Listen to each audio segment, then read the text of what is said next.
Hi, I'm Tracy. I'm the Passionate Spinner, and as you can see, today is a book video.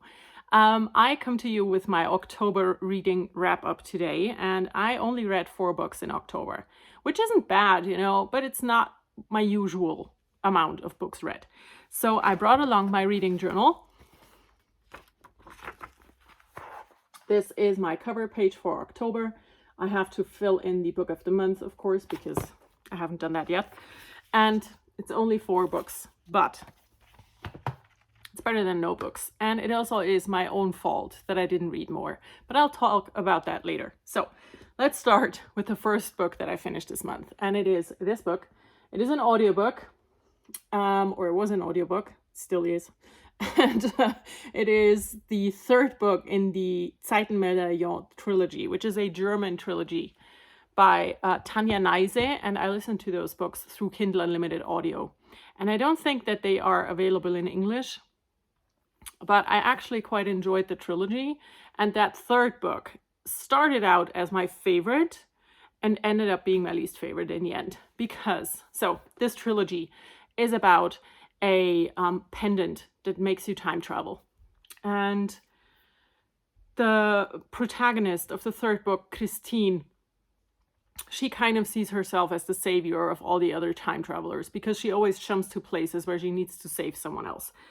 So she ends up in France, I think shortly before the First World War.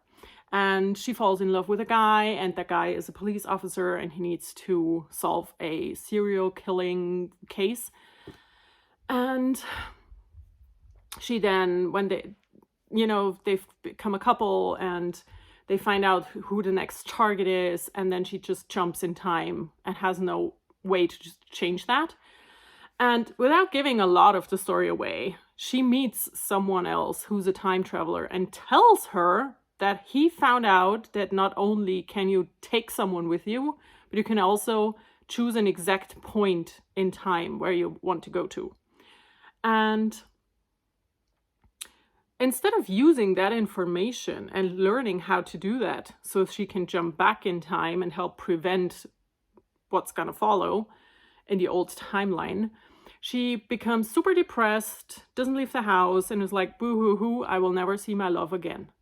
But you just met someone who told you that there's a way that you can jump to an exact time. So that did not make sense at all. And everything after that just didn't make sense, because why not use this information? I mean, yeah. That was the part of the book that just killed everything for me. And yeah, it was a bit sad because I really liked it to begin with. But then I was like, what's the point of everything that's going on here? This should have been different. So that's that. Then I read a physical book. It's this one here. It is Strange Practice by Vivian Shaw.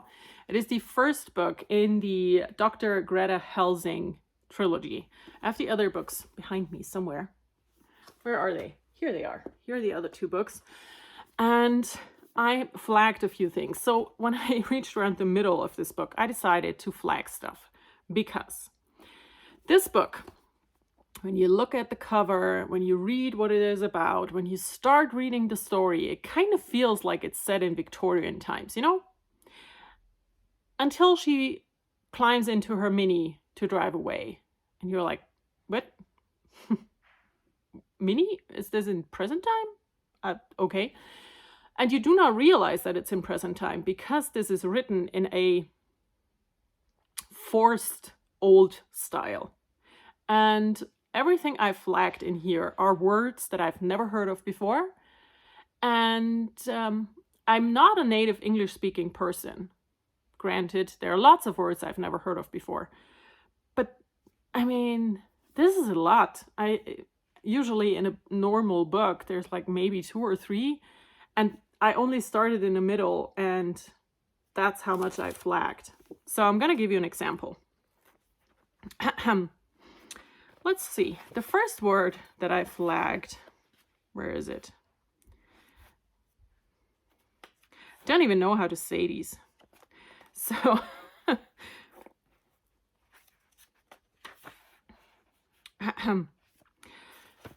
Here we have a sentence. Okay, I'm gonna go with a sentence because maybe you can tell me then. She set up the movement accompanied by a fusillade of cracks from her spine. A what?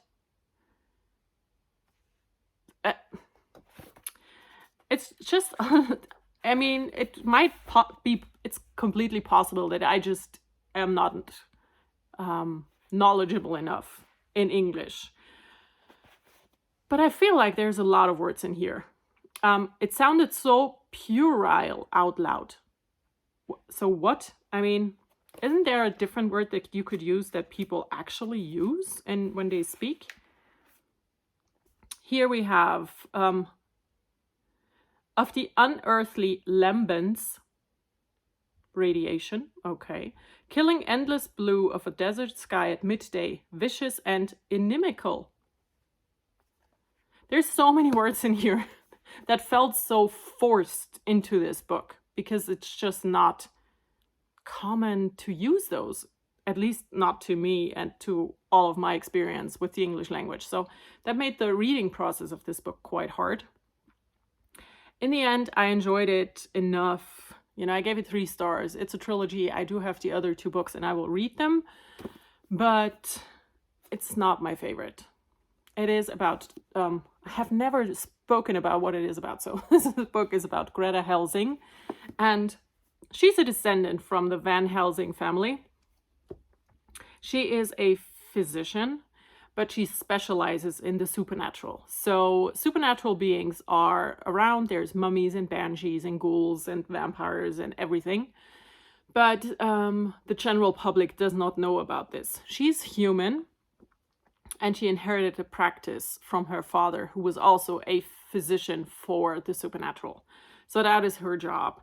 And then a lot of murders are happening to humans, but also the supernatural are getting attacked, and she, together with a bunch of friends, is solving those cases. So that's this book. After that, I finished or listened to another audiobook through Kindle Unlimited Audio, and I need to find my screenshot. I listened to Edinburgh Twilight by Carol Lawrence. This is also going to be my book of the month because it's the only 4-star book I read or listened to in this case. So this does take place in, I would say, Edwardian times because there's cars and taxis, but everything else is just not modern. So this is about a police, what is he? A detective, and his name is Ian Hamilton. And very early on in the story, you learn that his parents perished in a house fire, and he has burns on his body from that as well. And he makes the connection between some murders and realizes that there is a serial killer on the loose, and that's the story. It's a crime novel set in the Edwardian times. It's also the first one in a series, and the other books are also, I think there's 3 out right now, and with more going to be released in the future. And it is also on Kindle Unlimited Audio. So that's this book. And then as a palate cleanser, I read a manga. This is Yona book 5, sorry. This is a manga by Misuho Kusanagi. And it is about Yona. And she is the king's daughter, so the princess of, I don't even remember the name. And so the king gets killed, and she has to flee with her best friend, who also was the captain of the guard, kind of, and is now acting as her bodyguard. And she needs to find the 4 dragons so she has enough power to fight the person who killed her father and overtook the kingdom. I think that's, yeah. So this is book 5. I do enjoy these. It's my first manga series that I'm reading. They're super quick to read, about an hour for the whole thing, but there's not a lot happening in one book. If you can read it in an hour, you know, there's not that much stuff happening. So when my son asked me what this is and how this worked, I said this basically, if it were written out as a story, one of these books would be one chapter. And right now there's 37 of these out. And I just don't know if I want to invest all of the money to get them, because I cannot borrow them from the library because they don't have them. So yeah, I do have books 6 and 7. And I'll have to see how invested I am after reading those two, if I will continue or not. But so far, all of them have been 3-star reads, so it's nothing super exciting to me, which is sad, but I can't change that. So this is what I read. 4 books. And now let me tell you why I only read 4 books. So I have been in a gigantic reading slump, and I brought it onto myself. Last month, the end of last month, I had the wonderful idea of doing a book club on my Discord. And I should have known better. You know, I've tried the whole let's do a book club thing twice before. And both times I didn't read the book. For the first one, I read like 8 pages and DNF'd after 8 pages. And the second one, I didn't pick up at all. And the third one, I didn't pick up at all. So I wanted to read Rebecca by Daphne du Maurier. And I really do want to read this book, but I'm just not made for book clubs. The whole I have to read this now makes me lose all interest in this book specifically, and kind of every other book as well, because if I pick up a different book, I feel so bad because I'm not reading the one I should be reading. So I'm not reading at all. And I should have known that because I tried before. I cannot do it. I'm sorry. I'm not made for book clubs. It's not happening. So I hope I will learn this now forever and not try again, because it's been a failure every time. And like I said, this time I put myself in a big reading slump, and I didn't want to read for weeks now. So I picked up a new book yesterday, and so far it's going well. I really hope I'm gonna have a bit more books to talk about for my November wrap up, but we'll see how that goes. So I hope you all had a wonderful October, a wonderful reading month, and I hope you're all looking forward to the last 2 months of the year like I do, and to many more books to read before 2023 comes around. So I'll see you. Bye.